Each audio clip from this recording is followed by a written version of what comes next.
दोस्तों आज हम एक्सप्लेन करने वाले हैं हाल ही में आई एक कमाल की मूवी मरण मास को, जो कि आपको जरूर पसंद आएगी। इसलिए वीडियो को अभी लाइक कर दीजिए। हम चलिए कहानी शुरू करते हैं। तो मूवी की शुरुआत में हम श्री नाम के एक सीरियल किलर को देखते हैं। श्री एक सुनसान जगह पर एक आदमी को बड़ी बेरहमी से मार रहा होता है। फिर मरने के बाद श्री उस आदमी के मुंह में केला डाल देता है। ये एक तरह से श्री का स्टाइल था कोई भी किलिंग करने के बाद। इसके बाद उस आदमी के मर्डर की खबर हर जगह फैल जाती है और सभी लोग पुलिस वालों पर सवाल उठाने लगते हैं। न्यूज वाले भी लोगों से कहते हैं कि किलर काफी भयंकर तरीके से बूढ़े लोगों को मारता है, जिससे गांव के सभी लोग काफी ज्यादा घबराए हुए थे। फिर रात के समय हम जैसी नाम की एक लड़की के घर को देखते हैं और जैसे के पापा को भी किलर का डर था, क्योंकि जैसी रात रात तक घर से बाहर रहती थी। इतने में जैसे की दादी जैसे के पापा से कहती है कि तुम्हें जैसे की चिंता करने की कोई जरूरत नहीं है, उसे कुछ भी नहीं होगा। तभी जैसी घर पर आती है तो जैसे की दादी जैसी से पूछती है कि क्या तुम्हारे और ल्यूक के बीच में लड़ाई हुई है। असल में ल्यूक जैसी का बॉयफ्रेंड था। इस पे जैसी कहती है कि मैं ल्यूक के साथ ब्रेकअप करने वाली हूँ। इतना कहने के बाद जैसी अपने कमरे में चली जाती है। अब अगले दिन काफी सारे रिपोर्टर सीएम से किलर को लेकर सवाल पूछ रहे होते हैं। वहाँ सीएम सभी से कहते हैं कि हमने ये किलर का केस अजय नाम के एक होनहार ऑफिसर के हाथ में सौंपा है और अजय जल्द ही किलर को रंगे हाथ पकड़ लेगा।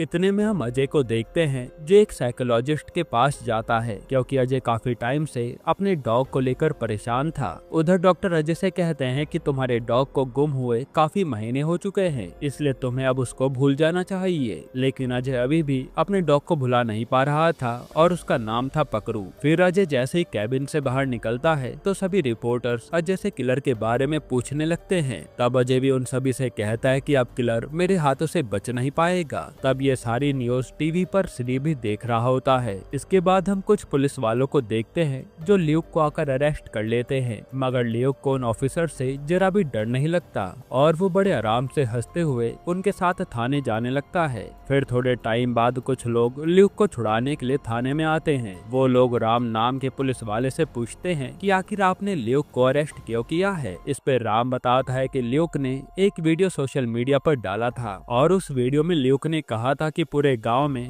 उससे बड़ा सीरियल किलर कोई नहीं है, इसलिए पुलिस ने ल्यूक को सीरियल किलर समझकर अरेस्ट किया था। तब गांव के लोग राम को बताते हैं कि ल्यूक सीरियल किलर नहीं है और अगले हफ्ते ल्यूक ये गाँव छोड़कर जाने वाला है, क्योंकि गाँव वाले भी ल्यूक से काफी परेशान हो गए थे, जिसने गांव वालों को तंग करके रखा था। इसके बाद वो लोग राम से कहते हैं कि हम लोग ल्यूक को गांव छोड़कर जाने के लिए 16 लाख रुपए दे रहे हैं, आप उसे जाने दो ताकि उससे पूरे गांव का पीछा छूटे, वरना वो पूरा सनकी है। ये सारी बातें सुनकर राम ल्यूक को जेल से आजाद कर देता है। दूसरी तरफ हम अरूबी नाम के एक आदमी को देखते हैं जो एक मंदिर में अपने पापा के लिए पूजा कर रहा होता है। असल में अरूबी बचपन में अपने पापा से बिछड़ गया था, इसी कारण वो हर साल अपने पापा को पाने की चाहत में भगवान से विनती करता रहता है। तभी मंदिर में एक बच्चा अपनी मॉम के साथ आता है और वो बच्चा भी अपने पापा के लिए दुआ मांगने आया था। उस बच्चे को देखकर अरूबी को अपने पापा की बहुत याद आने लगती है और जो निशान अरूबी के सीने पर बना था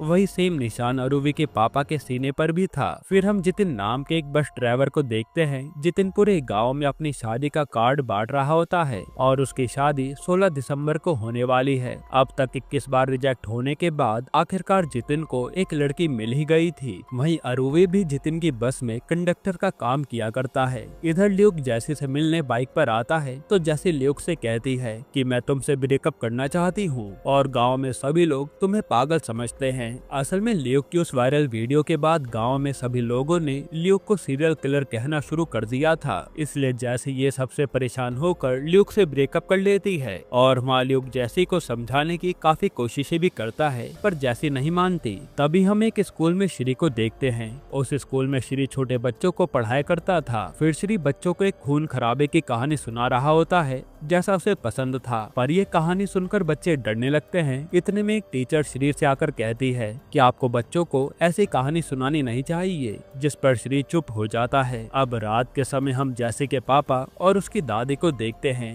वो दोनों जैसी के बर्थडे पर उसे सरप्राइज देते हैं। तब जैसी भी ये सब देखकर बहुत खुश हो जाती है। उसी समय जैसी को ल्यूक का कॉल आने लगता है, लेकिन वो तो उसका कॉल ही नहीं उठाती। वहीं आप बर्थडे गिफ्ट में जैसी की दादी उसे एक पेपर स्प्रे गिफ्ट करती देती है ताकि अगर कोई भी उसे छेड़े तो ये पेपर स्प्रे उस पर मार सके। तभी यहाँ ल्यूक जैसी से मिलने उसके घर के बाहर आता है और उसे आवाजें लगाता है, मगर ल्यूक के बुलाने के बाद भी जैसी उसे मिलने नहीं आती। ये देखकर ल्यूक को बहुत दुख होता है। अब अगली सुबह सुमेश नाम का एक आदमी अपने बूढ़े पापा को वृद्धाश्रम में छोड़ने के लिए आता है। वहाँ सुमेश आश्रम के ऑनर से कहता है कि मैं और मेरी पत्नी शिफ्ट करके लुधियाना रहने जा रहे हैं, इसलिए मैं अपने पापा को यहाँ छोड़ने आया हूँ। और सुमेश के पापा का नाम केशव था। इतना कहने के बाद सुमेश वहाँ से जाने लगता है। तभी आश्रम के ऑनर पूछते हैं कि मुझे सच बताओ, आखिर तुम अपने पापा को यहाँ अकेला छोड़कर क्यों जा रहे हो? इस पे सुमेश बताता है कि मेरे पापा अपनी बहू पर गंदी नजर डालते हैं और वो एक नंबर के ठरकी आदमी हैं। जो सुनकर वो आश्रम का ऑनर भी चौंक जाता है। खैर अब सभी लोग हमेशा की तरह अपनी जिंदगी बिता रहे होते हैं। भाई श्री भी इसी बीच कई और लोगों को जान से मार डालता है, जिसकी वजह से हर तरफ हल्ला मचा हुआ था। इधर रजा अपने डॉग के गुम हो जाने की खबर पूरे शहर में फैला देता है। भाई पुलिस भी सीरियल किलर को ढूंढने की पूरी कोशिश कर रही थी। दूसरी तरफ जितिन अपनी शादी के तैयारियों में लगा रहता है। फिर एक दिन श्री एक रेस्टोरेंट में बैठा होता है और वहाँ वो अपने अगले टारगेट को मारने का प्लान बना रहा था। और इस बार श्री का टारगेट कोई और नहीं बल्कि वही केशव था। तभी हम केशव को देखते हैं जो चुपचाप दीवार कूदकर वृद्धाश्रम के बाहर चला जाता है। वही केशव के साथ साथ एक डॉग भी उसके पीछे पीछे जाने लगता है। तो रास्ते में केशव उस डॉग को एक जगह बांधकर चला जाता है। फिर थोड़े टाइम बाद केशव एक रेस्टोरेंट में आता है। उसी रेस्टोरेंट में श्री भी बैठा हुआ था। वहाँ श्री केशव को देखकर काफी हैरान हो जाता है कि ये बूढ़ा आदमी यहाँ आया कैसे। खैर फिर श्री केशव के साथ बातें करने लगता है और बातों बातों में केशव उसे अपने बारे में सब कुछ बता देता है कि कैसे उसके बेटे ने उसे वृद्धाश्रम भेज दिया था। इतने में टीवी पर पत्नियों पर ससुराल में होने वाले अत्याचार के बारे में न्यूज आने लगती है, जो देखकर केशव गुस्से में उस टीवी को ही फोड़ देता है। जिसके बाद रेस्टोरेंट के वर्कर्स केशव पर गुस्सा होकर उसे मारने लगते हैं, पर श्री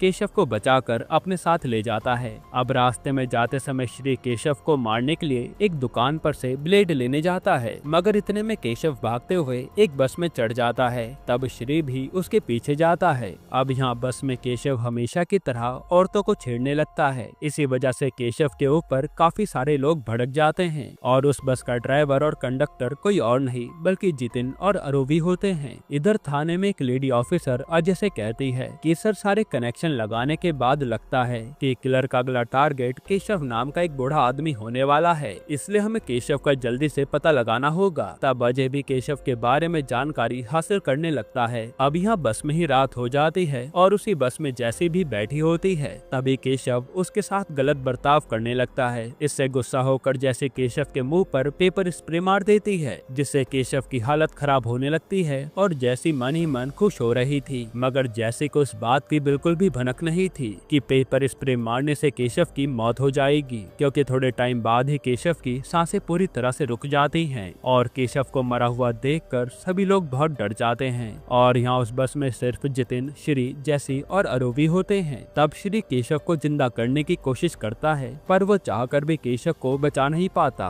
और ये सब देखकर जैसी रोने लगती है कि उसने एक इंसान को मार दिया। फिर अरूवी ये बात जितिन को बताता है और जितिन ये सब सुनकर पूरी तरह से दंग रह जाता है। तब जितिन अरूवी से कहता है कि हमें जल्दी से ये बात पुलिस को बतानी चाहिए, मगर अरूवी जैसी को इतना घबराए हुए देखकर काफी टेंशन में आ जाता है। वो जितिन से कहता है कि जैसी ने ये सब जानबूझकर नहीं किया है और हमें जैसी की मदद करनी चाहिए। दूसरी तरफ पुलिस केशव के घर पर उसका पता लगाने जाती है, पर घर पर उन्हें कोई भी नहीं मिलता। जिसके बाद श्री बस में सभी से कहता है कि अगर तुम लोग कहो तो मैं इस लाश को ठिकाने लगा दूंगा, लेकिन बदले में मुझे 5 लाख रुपए देने होंगे। तब जैसी उसकी बात मानने के लिए तैयार हो जाती है और वो सभी लोग मिलकर सिर्फ 6,000 रुपए ही दे पाते हैं। तब श्री कहता है कि कोई बात नहीं, मैं इतने कम पैसों में भी इस लाश को ठिकाने लगा दूंगा। तभी जितिन को अपने बॉस का कॉल आता है और वो कहते हैं कि आखिर तुमने बस को थाने के बाहर क्यों खड़ा किया है और तुम जल्दी से बस को वहाँ से लेकर दूर जाओ, क्योंकि हमारे बस का इंश्योरेंस खत्म हो गया है। ये सुनकर जितिन के होश उड़ जाते हैं और अभी तक उनकी बस थाने के बाहर खड़ी थी। तब जितिन जल्दी से बस को थाने से दूर ले जाने लगता है। तभी वहाँ ल्यूक अपनी बाइक से उनके बस का पीछा करने लगता है और ल्यूक रास्ते के बीच में ही उनकी बस को रोक देता है। फिर बस रोकने के बाद ल्यूक जैसी से आकर कहता है कि आखिर तुम मेरे कॉल का जवाब क्यों नहीं दे रही। तब जैसी एकदम से रोने लगती है और जैसी को रोता हुआ देखकर ल्यूक कुछ भी समझ नहीं पाता कि आखिर इसे हुआ क्या। फिर सब लोग ल्यूक को सारी बात बताते हैं। ये सुनकर ल्यूक के पैरों तले जमीन खिसक जाती है, मगर ल्यूक इस हालात में भी जैसी को छोड़कर नहीं जा सकता था, इसलिए वो उसकी मदद करने का फैसला करता है। इतने में श्री उस केशव की लाश को अपने साथ ले जा रहा होता है, जिसके बाद ल्यूक श्री को रोकते हुए कहता है कि तुम ये लाश का क्या करोगे। इस पे श्री कहता है कि मैं सिर्फ जैसे की मदद करने के लिए लाश लेकर जा रहा हूँ। पर ल्यूक को श्री के ऊपर शक होने लगता है। दूसरी तरफ अजय वृद्धाश्रम का सीसीटीवी फुटेज चेक कर रहा होता है और उस फुटेज में उसे केशव के साथ साथ अपना डॉग पकरू भी दिखता है और पकरू को देखकर अजय काफी खुश हो जाता है। फिर अजय अपने ऑफिसर से कहता है कि तुम लोग जल्दी से केशव से पकरू को लेकर आओ। यहाँ बस में सभी लोग काफी टेंशन में बैठे होते हैं। उसी समय एक गाड़ी बस के पास से जा रही होती है और उस गाड़ी को देखकर जितिन जल्दी से बस को वहाँ से दूर ले जाने लगता है। अब रास्ते में श्री ल्यूक से कहता है कि हमें ये लाश के मुंह में बनाना डालकर कहीं लटका देना चाहिए, जिससे सबको लगेगा कि जरूर केशव को उसी सीरियल किलर ने मारा होगा। लेकिन ल्यूक को उसका आइडिया ज्यादा पसंद नहीं आता। अब वो लोग एक कब्रिस्तान में लाश को दफनाने का प्लान बनाते हैं, इसलिए वो लोग सीधा एक चर्च के पास वाले कब्रिस्तान में जाते हैं। पर जैसे ही वो लोग अंदर जाते हैं तो उन्हें वहाँ कुछ लोग शूटिंग करते हुए दिखाई देते हैं, जिन्हें देखकर ये लोग कहीं छुप जाते हैं। असल में एक पति पत्नी अपनी पिक्चर की शूटिंग करने कब्रिस्तान आए थे। साथ ही जैसी अभी भी काफी दुखी बैठी होती है और जैसी को इसी टेंशन में देखकर ल्यूक उससे कहता है कि इसमें तुम्हारी कोई गलती नहीं है, तुमने तो सिर्फ अपने प्रोटेक्शन के लिए ये सब किया है। यहाँ हम देख पाते हैं कि ल्यूक जैसी से कितना प्यार करता है। खैर तभी जितिन को कब्रिस्तान में ही भूख लगने लगती है। इसी वजह से श्री जितिन को केला खाने के लिए देता है और ये केला श्री केशव को मारने के बाद उसके मुंह में डालने के लिए लाया था, जो कि उसका किलिंग साइन है। अब थोड़े टाइम बाद वो पति पत्नी शूटिंग करके वहाँ से चले जाते हैं और उनके जाते ही वो लोग केशव की लाश को कब्र में डालने जा रहे होते हैं। पर तभी आरोवी को केशव के सीने पर वही निशान बना हुआ दिखाई देता है जो निशान अरोवी के पापा के सीने पर होना चाहिए था। ये देखकर अरोवी समझ जाता है कि जरूर केशव उसके पापा हैं और फिर वो लाश को पकड़कर रोने लगता है। इसके बाद अरोवी अपने साथियों को सब कुछ बताता है तो वो सभी लोग अंदर से दुखी हो जाते हैं। साथ ही जैसी को भी अपनी गलती का और भी पछतावा होने लगता है। जिसके बाद जितिन को उसके बॉस का कॉल आता है और वो जितिन से कहते हैं कि आखिर तुम कहाँ हो। इस पे जितिन कहता है कि हमारी गाड़ी चर्च के बाहर बंद पड़ गई है, इसलिए मैं गाड़ी को ठीक करा रहा हूँ। तब बॉस को जितिन की बातों पर यकीन नहीं होता, इसी वजह से वो अपने लोगों को गाड़ी देखने के लिए भेजता है। यहाँ अरूवी सबसे कहता है कि मुझे अपने पापा की लाश को जलाना है क्योंकि हमारे धर्म में शरीर को दफनाया नहीं जाता। तब उसकी बात मानकर सभी लोग लाश को बस में लेकर जाते हैं। इतने में जितिन को उसकी होने वाली पत्नी का कॉल आता है। तब जितिन गुस्से में उससे कहता है कि अभी मैं काफी बिजी हूँ, इसलिए तुम मुझे बाद में कॉल करना। इतना कहने के बाद जितिन जल्दी से बस को शमशान घाट ले जाने लगता है। यहाँ आश्रम के ऑनर सुमेश को कॉल करके बताते हैं कि तुम्हारे पापा यहाँ से भाग गए हैं। ये सुनते ही सुमेश भागते हुए आश्रम के ऑनर के पास आता है और पूछता है कि आखिर मेरे पापा कहाँ गए। इस पे ऑनर कुछ कह नहीं पाता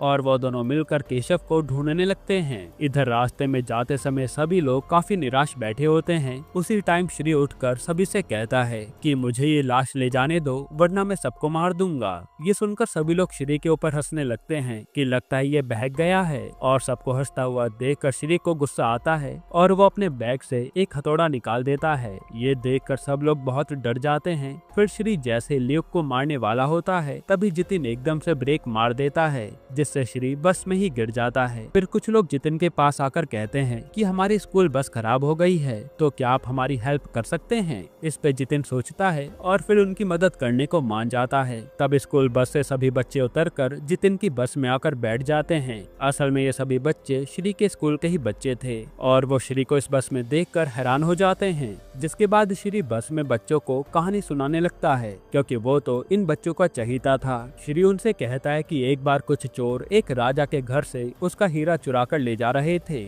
और जब राजा ने अपना हीरा वापस मांगा तो चोरों ने देने से मना कर दिया, इसलिए राजा ने गुस्से में उन चोरों को जान से मार दिया था। और श्री की ये कहानी सुनकर जैसी जितिन, अरूवी और ल्यूक काफी घबरा जाते हैं क्योंकि श्री बार बार उन्हें घूरे जा रहा था। अब थोड़े टाइम बाद वो बच्चे बस से उतरकर अपने घर चले जाते हैं और बच्चों के जाने के बाद श्री अरूवी से कहता है कि अगर तुम ये लाश मुझे नहीं दोगे तो मैं किसी को भी जिंदा नहीं छोड़ूंगा। पर अरूवी अपने पापा की लाश देने के लिए तैयार नहीं था फिर अरूवी श्री से कहता है कि मैं पुलिस को सब कुछ बता दूंगा। इस पे श्री कहता है कि पुलिस मेरे साथ साथ तुम लोगों को भी नहीं छोड़ेगी, क्योंकि श्री ने लाश को दफनाते समय उन सभी की फोटो ले ली थी। ये सुनकर उन सभी के होश उड़ जाते हैं। तभी उनकी बस के पास पुलिस की वैन आती है और पुलिस को देखकर श्री जल्दी से बस में ही छुप जाता है। फिर पुलिस जितिन से काफी पूछताछ करने लगती है और इसी मौके का फायदा उठाकर श्री लाश को अपने साथ ले जा लेता है। अब जब ये बात अरूवी को पता चलती है तो अरूवी बहुत रोने लगता है।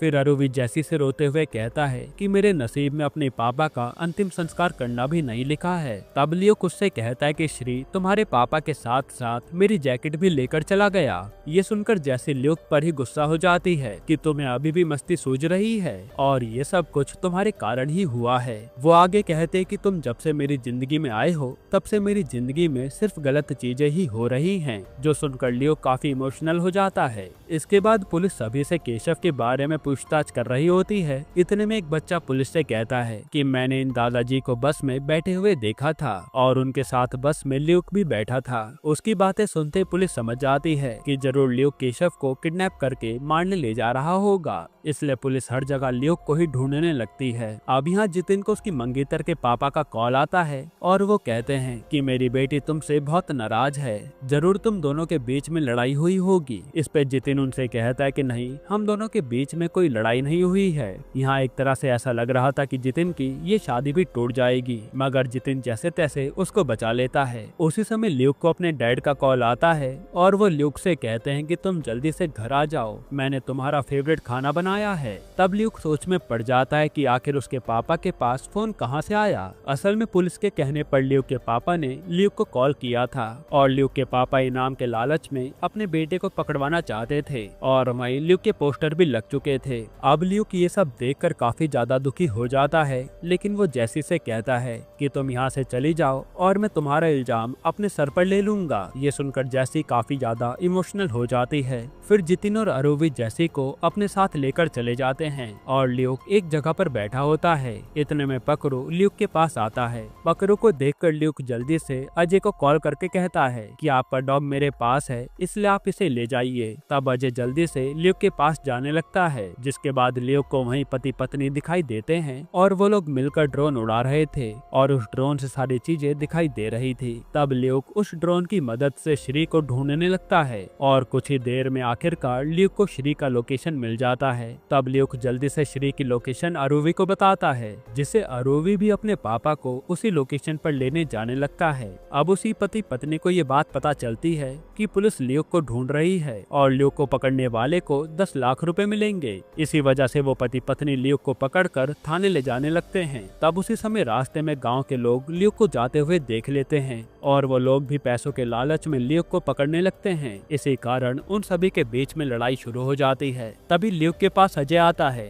और वो पूछता है कि मेरा पकड़ू कहाँ पर है। इस पे लियोक पकड़ू को पकड़ते हुए कहता है कि अगर आपने मुझे जाने नहीं दिया तो मैं पकड़ू को ही मार दूंगा। तब पकड़ू की जान बचाने के लिए अजय लियोक को वहाँ से जाने देता है। फिर लियोक जल्दी से गाड़ी में बैठकर श्री के पास जाने लगता है और श्री ने डंपिंग यार्ड में केशव की लाश को रखा था। अब थोड़े टाइम बाद लियोक श्री के पास पहुंच जाता है और श्री से केशव की लाश मांगता है, मगर श्री तो गुस्से में लियोक को ही मारने लगता है और दोनों के बीच में लड़ाई शुरू हो जाती है। तब पहले तो लियोक श्री को मार रहा होता है, पर आखिर में श्री लियोक को रस्सी से लटका देता है और वो जैसे ही लियोक को मारने वाला होता है तभी उधर जितिन, अरूवी और जैसी आ जाते हैं और वो लोग लियोक को श्री के हाथों से बचा लेते हैं। फिर जैसी कैसे भी करके श्री की आंखों में वही पेपर स्प्रे मार देती है, जिस वजह से श्री को कुछ भी दिखाई नहीं देता और इसी मौके का फायदा उठाकर वो लोग जल्दी से श्री को बांध देते हैं। जिसके बाद अरूवी और बाकी लोग मिलकर डंपिंग यार्ड में ही केशव की लाश को जला देते हैं और लाश को जलाने के बाद वो लोग पुलिस को बुलाने जाते हैं, पर तब तक श्री अपनी रस्सी खोलकर लाश के पास आता है और वो जलती आग में से लाश को बाहर निकालकर अपने साथ ले जा रहा होता है। यानी श्री है तो पूरा साइको ही। उसी समय श्री के सामने पुलिस आ जाती है और आखिरकार पुलिस ऑफिसर श्री को अरेस्ट कर लेते हैं कि ये मर्डर तुमने ही किया है। फिर श्री के पकड़े जाने के बाद सब लोग बहुत खुश हो जाते हैं कि चलो खूनी पकड़ा गया। और अगली सुबह अरुवी भगवान के मंदिर जाता है और उस मंदिर में अरुवी को काफी सारे लोगों के सीने पर वही निशान बना हुआ दिखाई देता है। इससे श्री सोच में पड़ जाता है कि केशव उसके पापा थे भी या नहीं, क्योंकि ऐसे ही निशान बहुत सारे लोगों के सीने पर थे। इसी सस्पेंस के साथ ये मूवी यहीं पर खत्म होती है। दोस्तों, आपको ये मूवी कैसी लगी हमें कमेंट में जरूर बताइएगा। वैसे अगर मैं आपको छोटा सा रिव्यू दूं तो मूवी बहुत ही कॉमेडी से भरी पड़ी है, जिसमें सारे कैरेक्टर एक दूसरे के साथ ऐसी सिचुएशन में बन जाते हैं जहां आपको हंसी जरूर आएगी। बाकी आप अपनी राय कमेंट में जरूर दीजिएगा। और अगर आपको हाल ही में आई एक कमाल की मूवी देखनी है तो आप ये वीडियो देख लीजिए।